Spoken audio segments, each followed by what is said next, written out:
What's going on, everybody? Welcome to another episode of Have At It. This is episode 119. My name is Ben Cornett, and you're watching this live on my YouTube channel, Ben Cornett 9015. Also on Facebook in the Ben Zone Facebook group. Or if you're a friend of mine on Facebook, you're watching this on my personal page as well. How is everybody doing today? I'm doing very well. Um, Football season is definitely back, and it is been a lot of fun watching all these preseason games, all the news that's going on in the NFL. Um, so we're gonna dig right into it. First off, I just want to say it's good to be back on camera, doing Have At It. It's been a little bit, but we're gonna be doing more of these in the weeks to come because NFL season's about to kick off shortly. That's gonna be here before you know it. As far as my Bucks go, they start the season at Cincinnati, September 13th. I believe it's on the 13th. Yeah, 12th or 13th. I'll double check the date, but I know we're playing the Bengals week one in Cincinnati, and our home openers a week later against the Cleveland Browns, as well as I think we have three straight home games after our first game of the year. It's like Cleveland, Minnesota, and Green Bay. Then we have like a Thursday night game against Dallas. So that's on a short week. So it's a lot of things to be excited about as far as the Bucks go. Again, you're watching this live on my YouTube channel, Ben Cornett 9015. You give me a like, share, and subscribe to my channel. I greatly appreciate it. Um, so let's get on. Let's talk about it with the Bucks. This is their second preseason game last night against the Kansas City Chiefs. The Bucks ended up winning that game 16-15 over the Chiefs.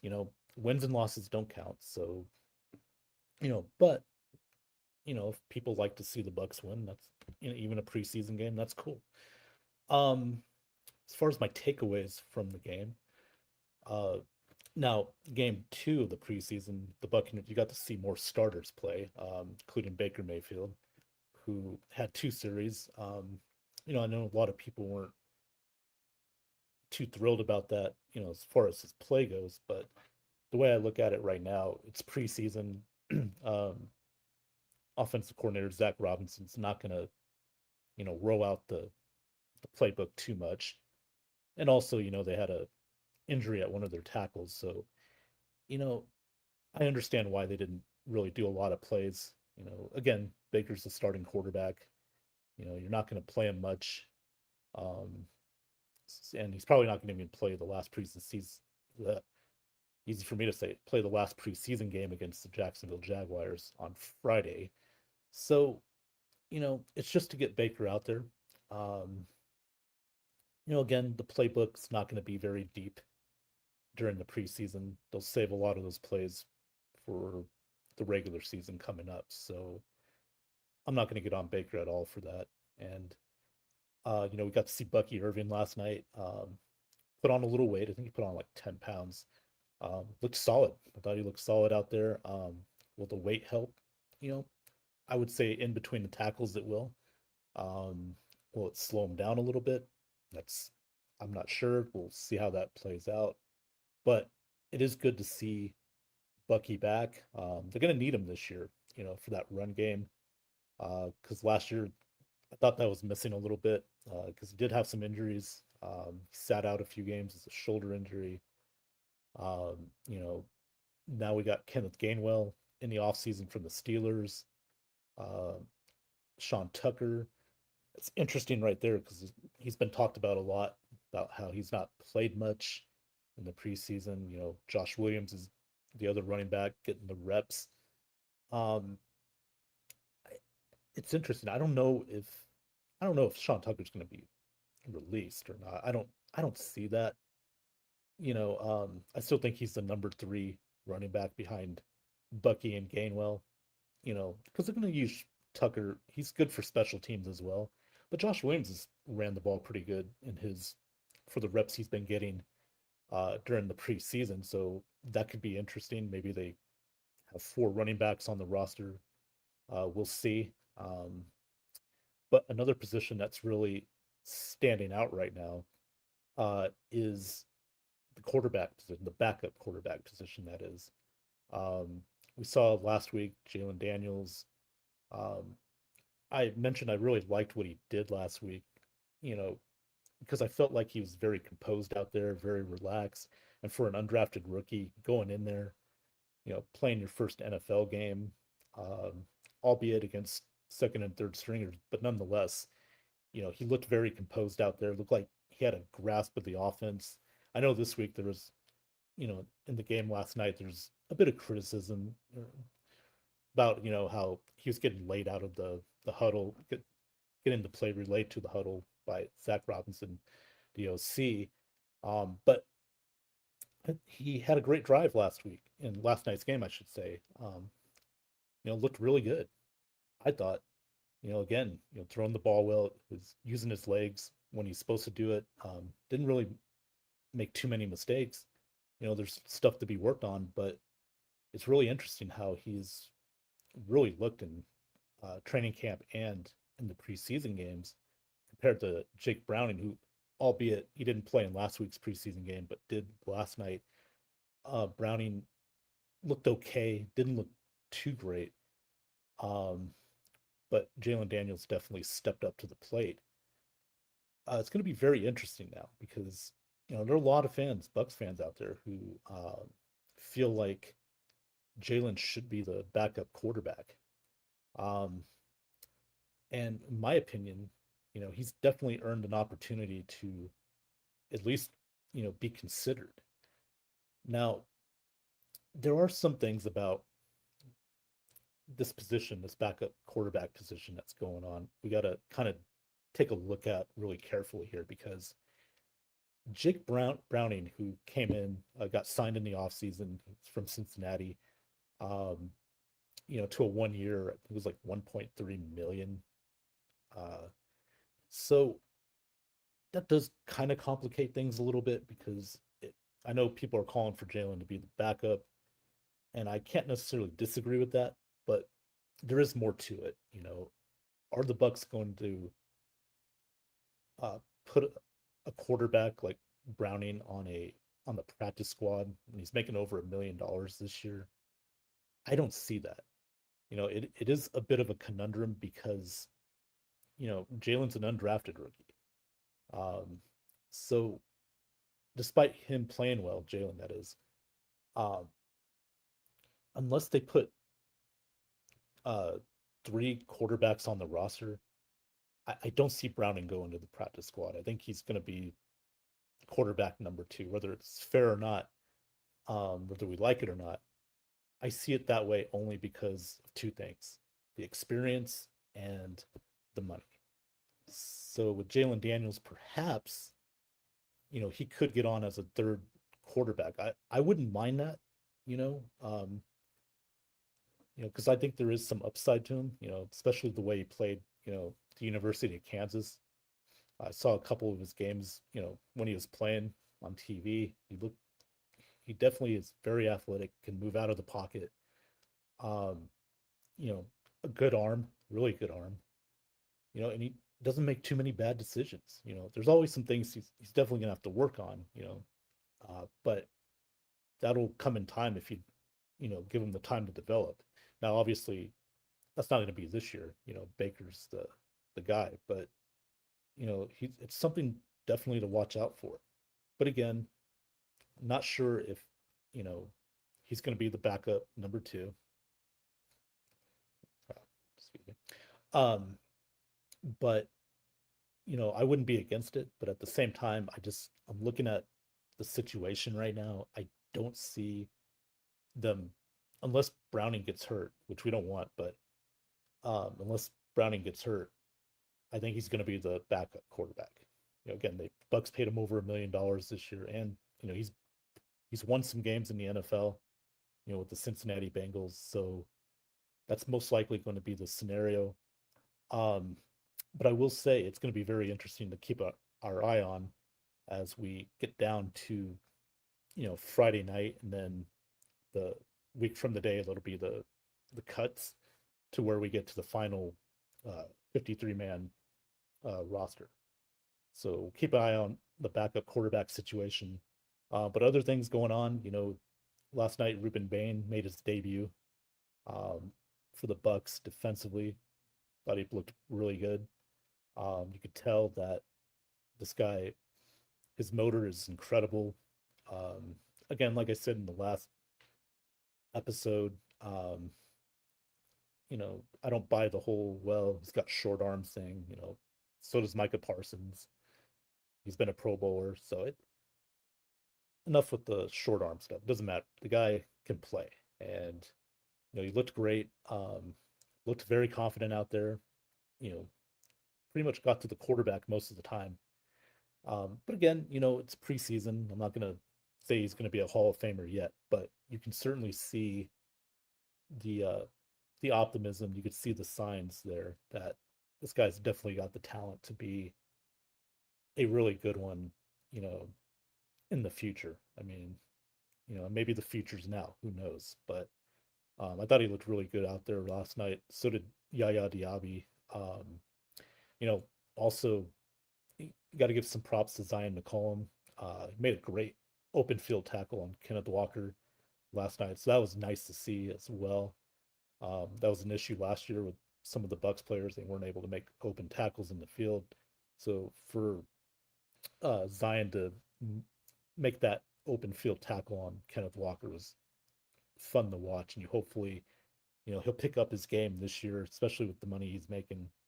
Um, you know, the linebacker room's going to be interesting as well. Both that position played well last night as well. Anthony Nelson when he came in, he had a strip sack on or fumbled the ball by Justin Fields, was able to strip it out of his hands.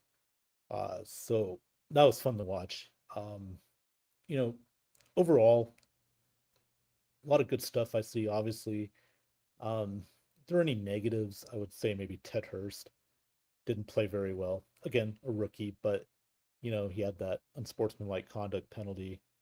Um, but he'll learn. Um, but that's really the only negatives. The special teams was getting a lot better last night than it was the first preseason game. That got cleaned up pretty good. So yeah, this overall that's my overall takes on that last night's preseason game. So um, that'll be now we got Jacksonville in the last preseason games, and I'm gonna assume Jalen Daniels is gonna start most of it. Um, Browning might get some get a couple reps in, couple series in, and then Jalen Daniels will get in there. As I mentioned before, the backup QB situation is very interesting. Um, so we'll see how it plays out. All right. We got some comments in there and from Facebook. Let's bring it out here. The crew roundtable. Thanks for tuning in. Appreciate it, guys. How you doing? Says, what's up, Ben? What's up, guys? Thanks for tuning in. Also says, Hurst will be fine. Yeah. Yeah. Again, it's one game, nothing to be, you know, worried about at all.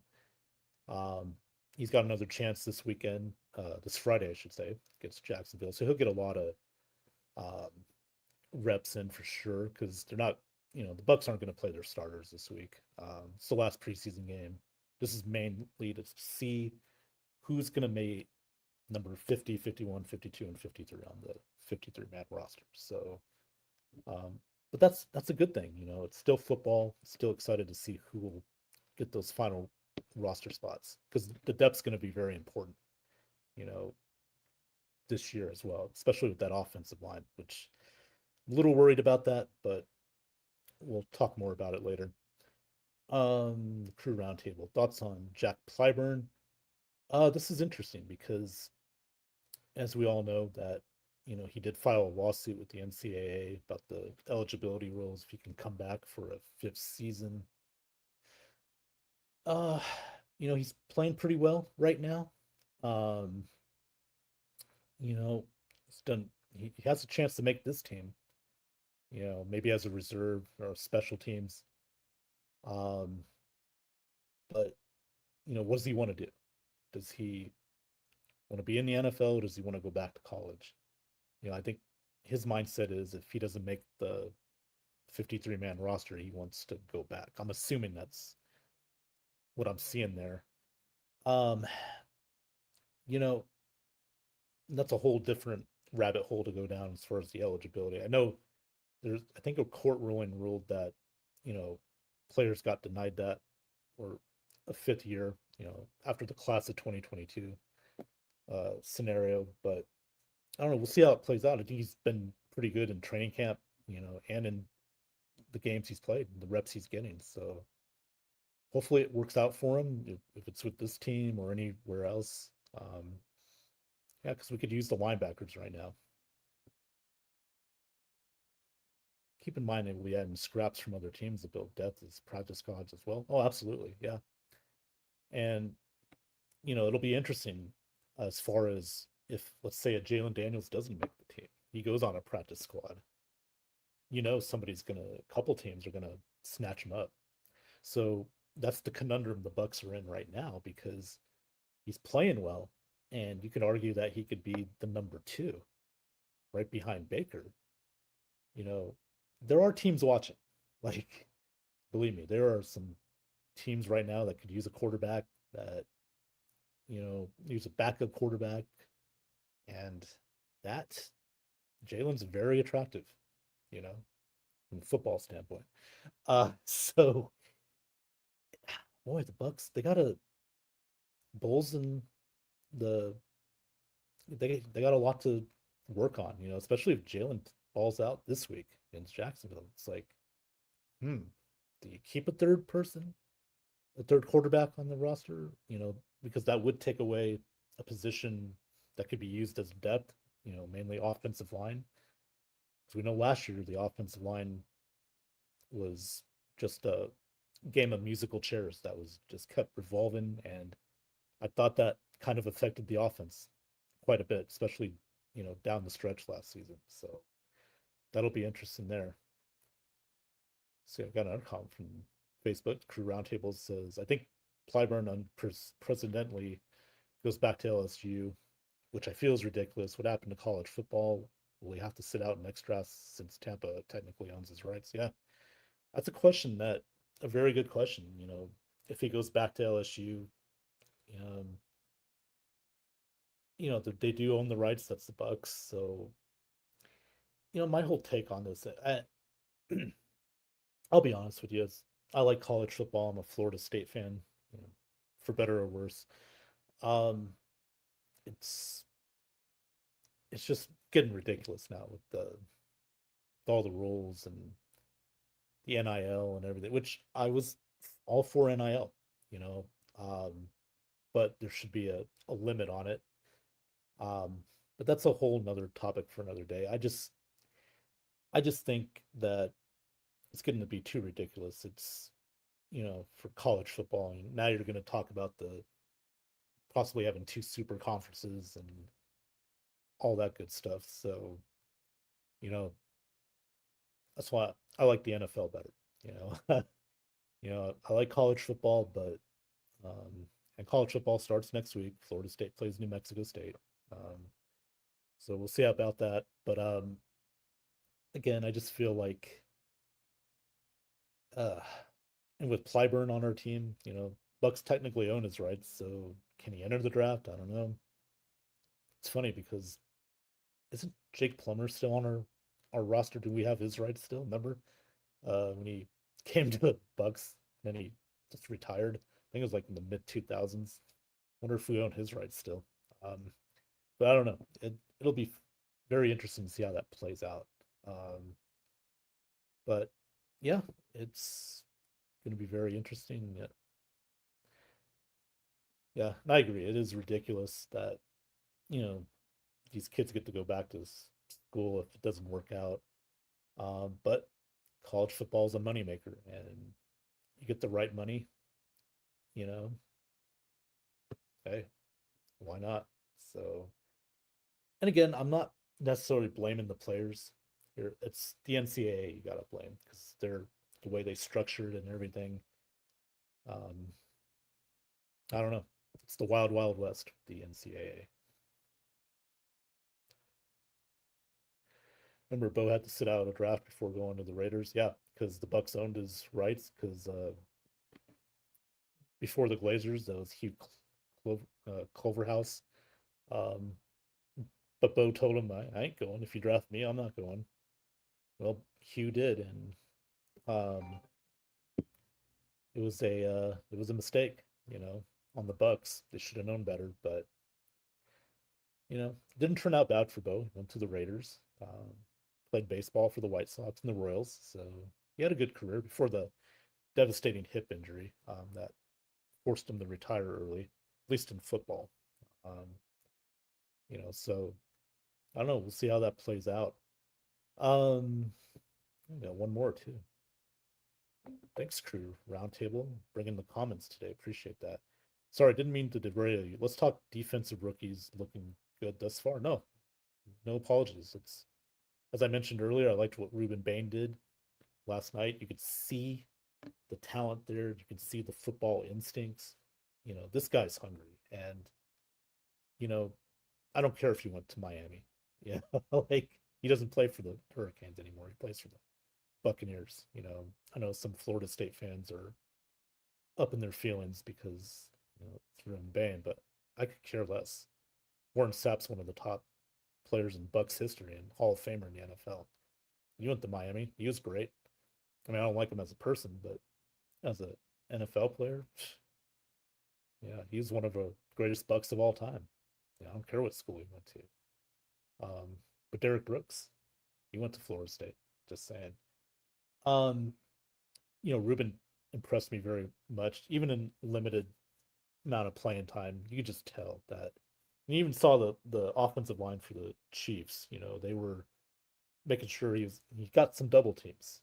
So they've seen the film, they've seen the footage. You know, that's respect right there. But that opened up for guys like Diaby to get make a defensive play on fields. Um, last night I thought Keontae Scott played pretty well, in that nickel back position. Um, again, the only one that was, you know, not playing very well, I wouldn't say playing well, but, you know, wasn't as good as week one was Ted Hurst. But again, that's nothing to be concerned with. I'm sure he's going to play better this week. Um, he'll be in the rotation, so I'm not worried about that. But yeah, and Trotter, I thought had a good game as well. Made some tackles. Uh, so it's going to be an interesting to see how these rookies play, man. Week one's going to be the test. You're going up against a very good offense and Cincinnati. Uh, and I'm glad we're playing the Bengals in week one because you get the test right away. Because if Burrow's healthy and that offensive line keeps him healthy, they're a great offense. Uh, I can't wait to see it. It'd be a good matchup. Great stuff, buddy. From oh, there you go. Let's talk football TV. Thanks for tuning in, Sean. Everybody, let's talk football. By the way, you can catch their shows as well. I posted on the Bend Zone.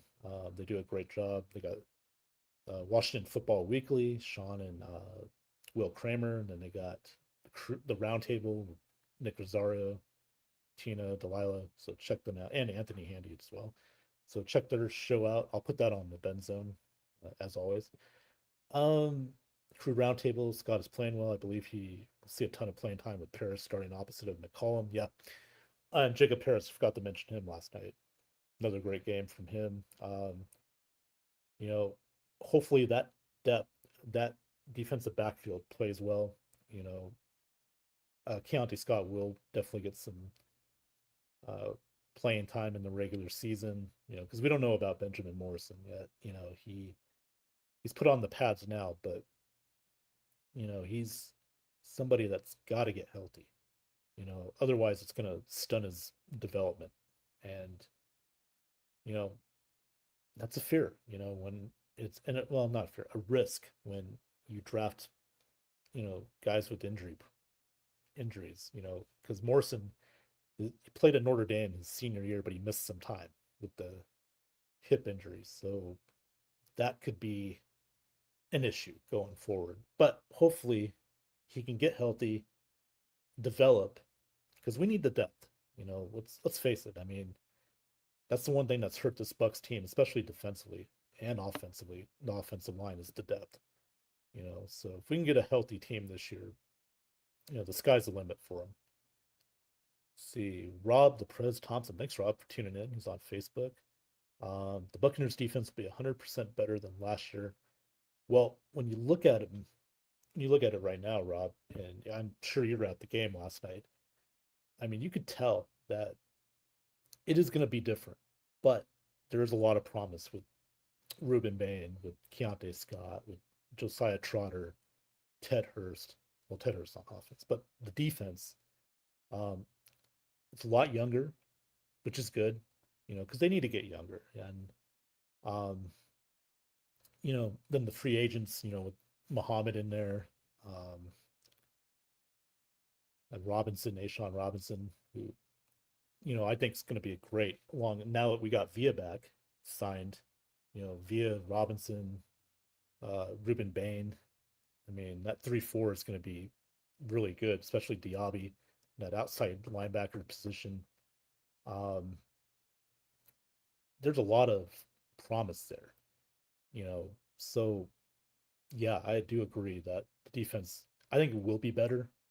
It's going to have to be because, if this team wants to win this year and, not only win the division, go to the playoffs, but, further ascend into the postseason, then, that defense has to be good. It has to be really good against, because we're going to be playing teams like the Bengals. Offensively are really good.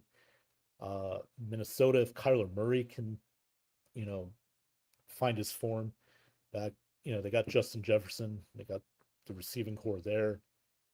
Green Bay, Dallas.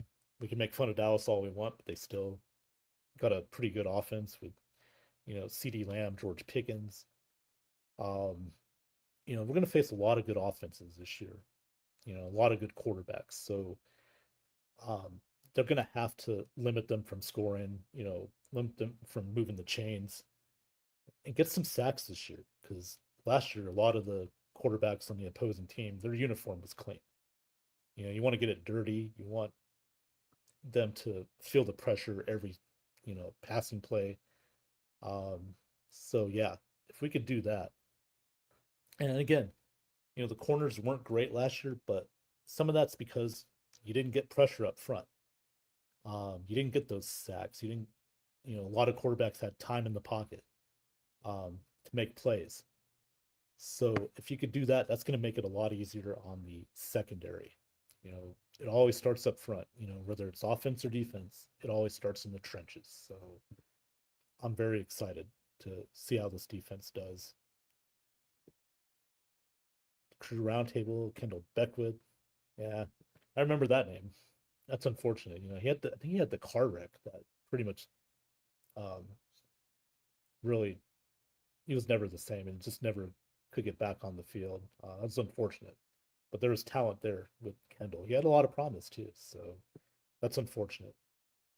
Anzalone will be a solid transition from LBD. Seldom talked about. Yeah, he played pretty good in Detroit.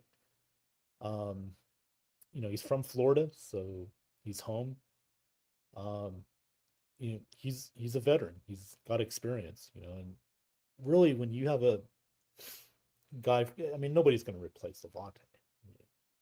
It's just not. But when you get a veteran like, Anzalone, Alex Anzalone, who's been in the league long enough, he's played that position long enough, he's gonna call the defensive plays. That's a good transition to have him take over for Lavonte, with the play calling. Because remember, Lavonte was one of those guys, he never liked to call plays. He just did his job. So it is a good transition there. I do agree with you. Rob says pressure makes our corners look all pro. Oh yeah, and it makes life so much easier, Rob, on the secondary. Because again, and granted, there were some times where the secondary didn't play well, on their own last year. There were a lot of missed tackles in the open field. They would get beat. Sometimes McCollum got beat, in some games. That wasn't good. But again, if you have a good front seven, um, your secondary really doesn't have to worry about much except if it's a passing down, make the play, you know, because the quarterback could, you know, get anxious, you know, throw a bad pass and then get picked off. Like last year, that Jets game, um, that game they got some pressure on Tyrod Taylor, and Jamel Dean, former Buck, got a pick six. So you know that's what I'm talking about. You get that front seven going, it should be a lot easier for the uh, secondary. That's for sure. Rob says if we can make quarterbacks uncomfortable, we'll definitely get more turnovers. Absolutely. Now's the thing. Last year we didn't get enough turnovers. You can't win games, and most of all, win divisions and playoff games if you do not force turnovers. And also getting off the field on third down. There are a lot of times, you know, we gave up a lot of third and longs. You know, Falcons game that pretty much did it. That Thursday night disaster. That's the other thing too. We got to get off the field on third down too. Otherwise, you keep your defense out there. Guys with like Via who are coming back. You know, they're big boys. They get tired. You want to make sure that defense gets off the field. And don't have to be in there for sustained long drives. So that's another thing as well. Crew Roundtable says Tyreek Smith will make his first Pro Bowls this season. Mark the tape. I am letting you know now. Okay. I'm going to star that too. Crew Roundtable. Definitely, I could definitely see it. Um, you know, he's got a lot of promise. Tyke played pretty good last year. One of the few bright spots for the defense. Um, hopefully this year he, builds on that momentum. Carries it to this year. And sometimes most times Zion got beat. He spent most of the time staring at assholes and elbows that receivers ran past him. Yeah. Uh yeah, that again, he didn't play well. He got paid. It's almost like Antoine Winfield, you know. And that's another guy that's really gonna have to play well this year. It's Antoine Winfield Jr. I felt like ever since he got paid, we haven't seen the same guy. That same guy that, you know, that Super Bowl run, um, his first few years where he, just was after the ball. I think the only game I saw him actually play well in last year was against New Orleans, against the Saints in New Orleans, where he had a couple turnovers there. But other than that, I mean, he kind of was just like a ghost. I mean, he's disappeared. And, he had some injuries too, but, hopefully Antoine can come back, show us that, that guy that, you know, was just wreaking havoc, the first few years in his league, and that got him that contract that he's currently got now. So that's the Antoine Winfield we want to see. Because when healthy and when he's focused, I mean, he's one of the better ones in the league. So we got to see that out of him this year as well. AW 31 needs a huge bounce back, living on reputations from years past. Reputation is changing. Yeah. Yeah. And I said that before. I mean, just, I think he got paid. And, that happens. Unfortunately, it happens to a lot of guys. You play well, you get the contract, and all of a sudden you're just like, okay, you're not as hungry, you know? And, you know, what did Todd Bowles say? We need more dogs on defense. We need, more turnovers. AW's got to bring it.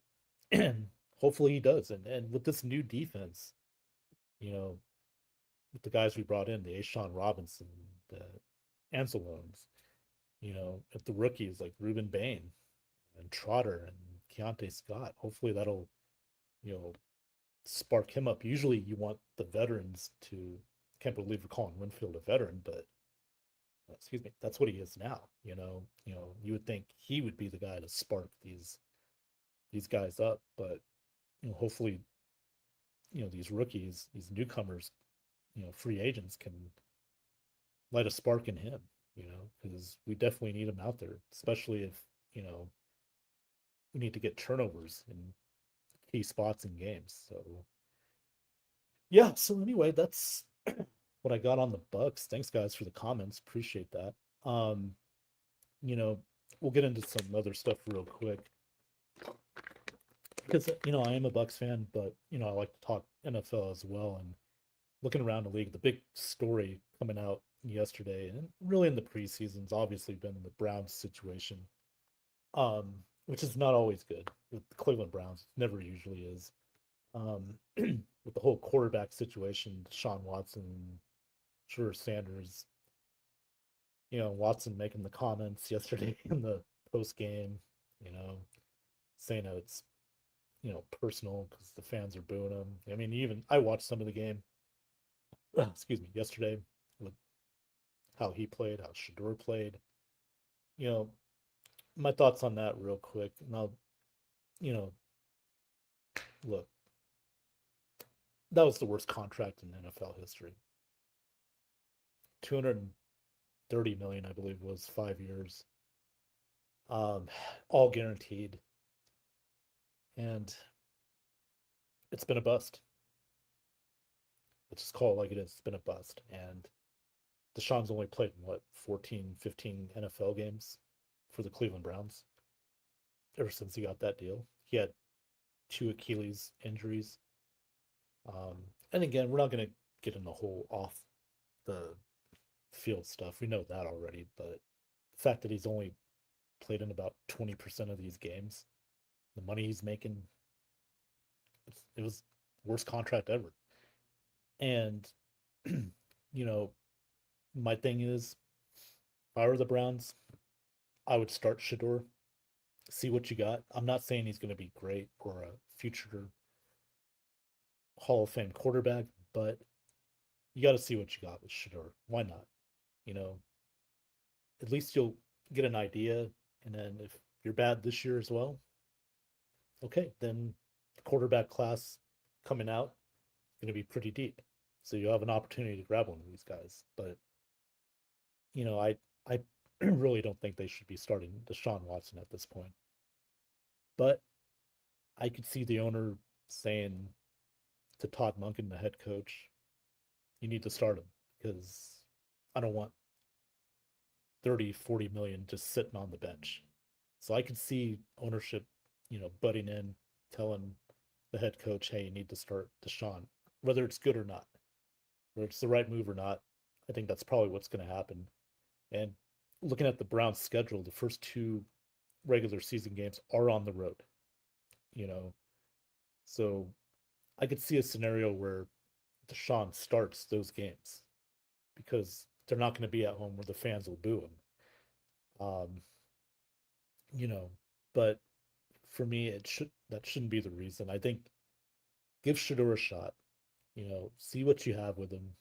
The Browns aren't going to be very good anyway. I think they even lost their defensive end yesterday to a season-ending injury.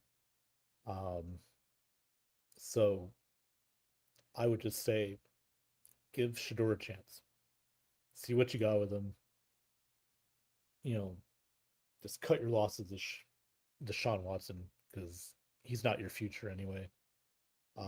So just start Shador, in my opinion. That's what they should do. And also in our division, the Bucks division, the Falcons, man, that quarterback position, that's another interesting one with Tua. Michael Penix just now is going to start practicing 11 on 11. Ooh, tough time to be a Falcons fan, especially when you got Jalen Walker, who tore his ACL. He's out for the year. James Pierce is going to face a suspension, obviously, for his conduct in the offseason. running over his girlfriend with a vehicle or something. I think she's a WNBA player. Um, so he'll face a suspension. I guess he's getting 8 games. So that defensive line's not going to be very good for Atlanta, at least at the moment. They did sign Darius Smith. Um, he played for the Eagles last year, came out of retirement. Then he retired, and now he's back out of retirement. So the Bucks play the Falcons. I think the last game before James Pierce comes back from suspension. So a good opportunity to see what the Bucks can take advantage of that lack of defense there for Atlanta. Then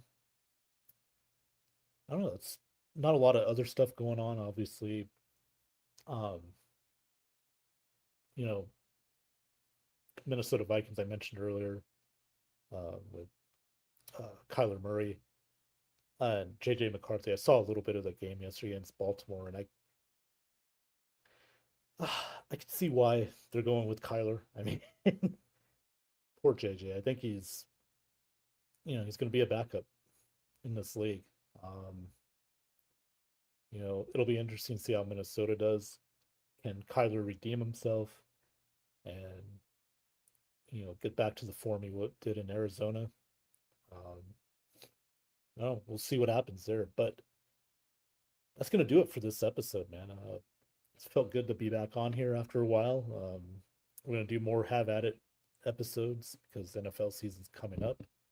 Hopefully next week I could do another episode, and then we'll talk more Buck stuff, talk more NFL stuff. The season's fast approaching, and I'm ready. So, guys, thank you very much for on Facebook for the comments. Appreciate it. Crew Roundtable, Rob. Um, thank you for the comment. Thank you for watching on YouTube. Again, my YouTube channel is Ben Cornett 9015. Give me a like, share, and subscribe. I greatly appreciate that. And that's pretty much it, man. So everybody have a great rest of your weekend, and we will see you next time right here on Have At It. Take care, everybody.